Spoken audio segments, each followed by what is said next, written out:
Besoin d'experts en industrie intelligente? Rendez-vous sur realdev.be.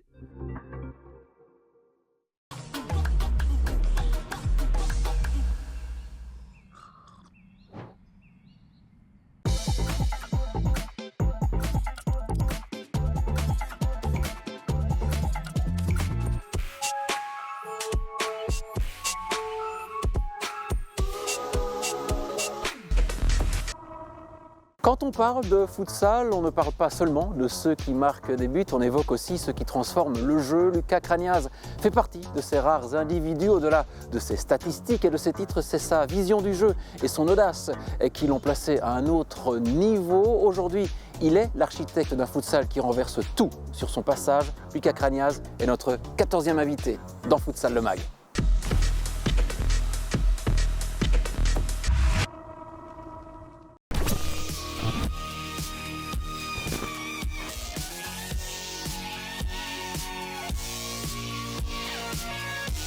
Lucas, comment tu vas? Bien, et toi, Alexis? Ça va?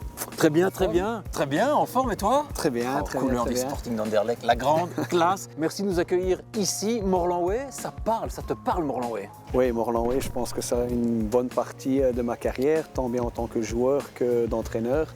C'est d'ailleurs ici que j'ai fait la transition entre le terrain et le banc.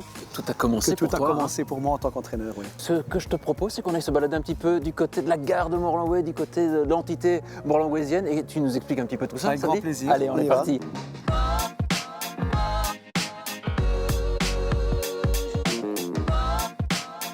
Lucas, je ne vais pas te demander quand tu as commencé à jouer, ni pourquoi tu es devenu entraîneur, parce que ça on connaît un petit peu. On va s'attarder un petit peu sur ton palmarès. Je l'ai sous les yeux en tant que joueur et entraîneur.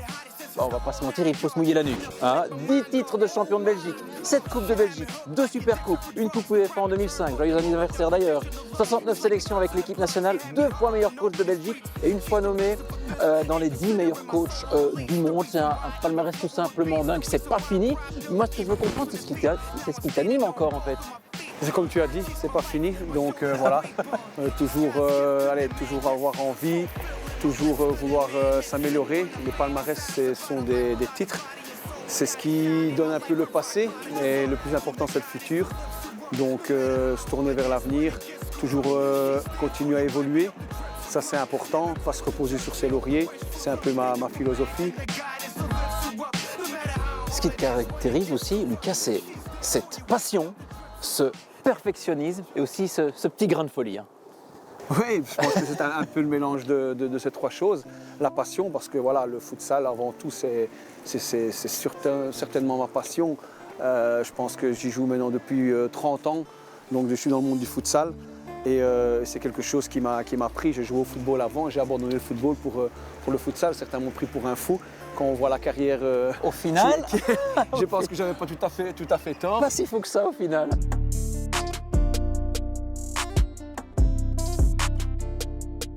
Est-ce qu'il y a un titre ou une victoire qui a une saveur particulière? En tant que coach, je pense que c'est la qualification au Final Four avec un match contre le Barça où on était mené 5-1, il reste 9 minutes et on arrive à 5-5. Je pense que ça, c'est des choses que seul le futsal peuvent procurer, des émotions incroyables. Mon rapport avec le joueur se base beaucoup sur la confiance. Je pense que voilà, nous sommes des hommes avant tout, avant d'être des joueurs, avant d'être des coachs. Donc je prends les hommes aussi. Et je travaille avec des hommes surtout, donc moi j'ai besoin de travailler en confiance. Je donne beaucoup de confiance aux joueurs. À partir du moment où il me rend cette confiance, c'est déjà un grand pas. Je ne sais pas si tu le fais ressortir à tes joueurs, mais tu vis ton match. C'est une sorte de, j'ai envie de dire, par rapport à une comparaison par rapport au grand foot, c'est une sorte de Diego Simeone du futsal en fait. Ce n'était pas le premier à me le dire, mais je pense que voilà, c'est ma façon d'être. Je suis quelqu'un de chaud, je suis quelqu'un de sanguin, j'ai du sang latin dans mes veines, donc voilà, on ne peut pas non plus... Il y a différents types de coachs, quand tu regardes un petit peu, voilà, il y a des gens qui restent très calmes, mais ce n'est pas parce que je monte dans les tours, comme on peut dire, que je sors de mon match, pas du tout. C'est ce qui justement me fait tenir du match. C'est un parallèle avec quand j'étais joueur aussi en tant que gardien, j'étais un fou comme ça. J'arrêtais un ballon, je vibrais comme ça. T'essayais un peu de semer le doute un peu dans l'esprit. Ouais, ça peut jouer, mais ça m'aidait à moi aussi à me concentrer, à me focaliser sur le match. C'est une sorte de concentration. J'ai besoin de ça vraiment pour faire partie du match, pour que le match rentre en moi et que moi je rentre dans le match en fait. Et puis dans ton palmarès, on retrouve cette nomination dans les 10 meilleurs coachs du monde. C'est une première pour un entraîneur belge. Quand tu as su que tu étais nommé, qu'as-tu ressenti? Mais une immense fierté. Je pense que c'est un peu le couronnement de toutes ces années de sacrifice, toutes ces années de travail. On ne travaille pas pour arriver à cette nomination, c'est pas ça. Mais je pense, voilà, c'est quelque chose qui vient en plus et qui te dit, voilà mon grand, tu es dans la bonne direction, continue à travailler, tu fais du bon boulot.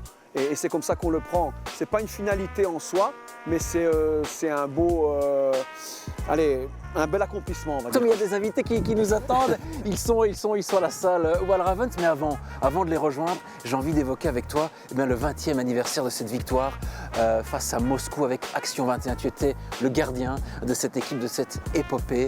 Il y a 20 ans, j'imagine que tu t'en rappelles comme si c'était hier.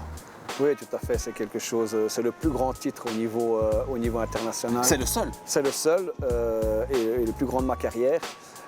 C'était une époque incroyable. Je pense que l'époque d'Action 21, c'était aussi un parallèle avec l'Anderlecht d'aujourd'hui.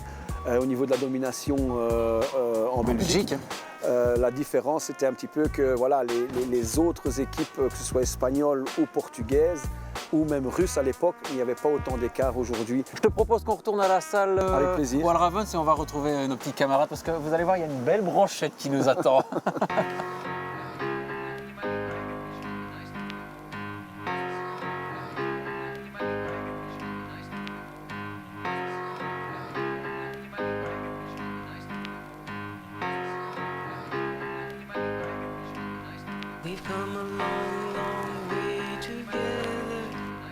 Tu n'es pas surpris de le voir là où il est à l'heure actuelle?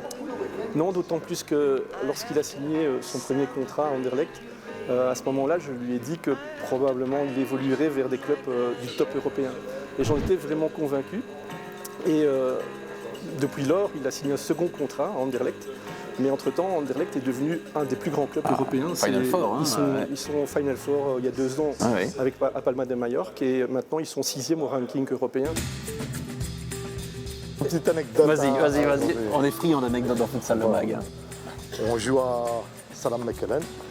Et en fait, moi déjà à l'époque, j'aimais bien jouer, faire monter Luca. Parce que des pieds gauchers, donc il savait jouer. Ambidextre. Voilà. Et quand je voyais que ça n'allait pas trop bien, je le faisais monter. J'ai dit, Luca, monte. Et là, on n'était pas d'accord parce que lui, il ne voulait pas monter. Et moi, je voulais qu'il monte. Tu vois, donc un peu de... Voilà. Alors, on s'est vraiment pris la tête. Ça a été la seule fois. Je l'ai sorti. Et alors, qu'est-ce qui se passe à un moment donné? Je repasse à côté de lui. Je dis, t'es calmé. Il fait, ouais, ça va, mystère. Je rappelle l'autre gardien, le jeune, parce qu'il était tout blanc. Il est rentré en plein match comme ça, sans... Et j'ai remis Luca. Ah oui, mais parce que de tempérament sanguin, toi et lui, hein, quand même. Moi, je me suis calmé depuis la naissance de mon gamin. Ah oui, c'est pas vrai. Lucas me dit, c'est pas vrai. Hein. Non, je me suis calmé. C'est quoi sa qualité qui prédomine par rapport aux autres qualités?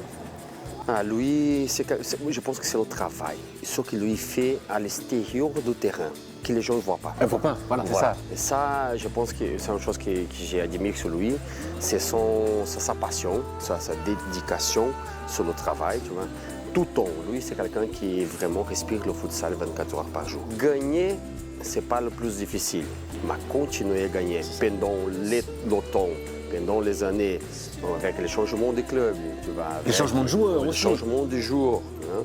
Et alors là, je pense que c'est plus difficile. Parfois, je vois plus lui que ma femme. C'est quand même un pionnier en Belgique, ce qu'il a réussi à faire avec Anderlecht et même avant avec l'équipe nationale. Il n'est pas prêt de s'arrêter, j'ai l'impression.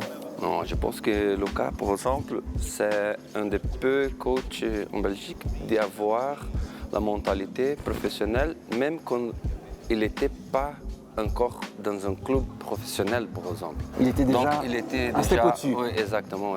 La façon de travailler, ça a été une façon professionnelle dans ses moyens. Quelquefois avec des moyens un peu dérisoires, Oui, exactement, c'est exactement ça que je veux dire.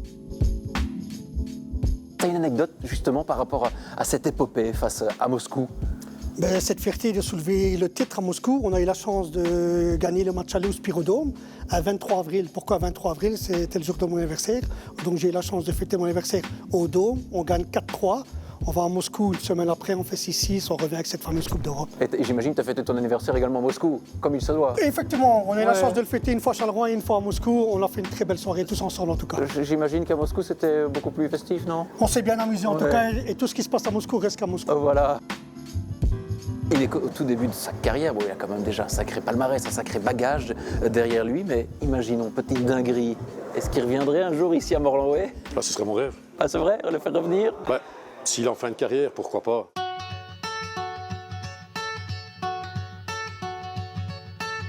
Le next step pour Lucas Cragnas, ben, comme tu as dit, j'ai un contrat jusqu'en 2026, je suis très bien à Anderlecht.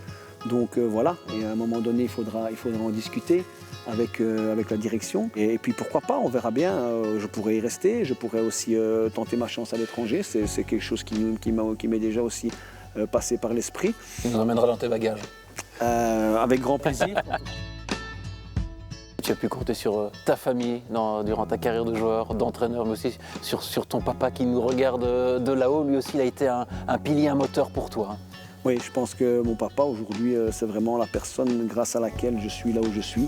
Au jour d'aujourd'hui, mon papa, malheureusement, n'est plus là, mais j'ai la chance d'avoir une épouse merveilleuse qui me suit et qui me soutient dans tout et qui arrive à me soutenir, mais en même temps à me pousser à être toujours le meilleur et à toujours essayer de m'améliorer. En tout cas, ta famille peut être très fière de toi. Merci, Merci. de nous avoir accueillis ici à Morlanway. Merci à toi, un tout grand merci pour ce reportage, ça fait vraiment plaisir et encore une fois, merci à toi pour tout ce que tu fais pour le futsal en Belgique, parce que pas rien qu'à Bruxelles, en Belgique, et encore beaucoup d'années de bonnes choses pour toi. J'espère. Merci Lucas, plaisir partagé. Merci à toi.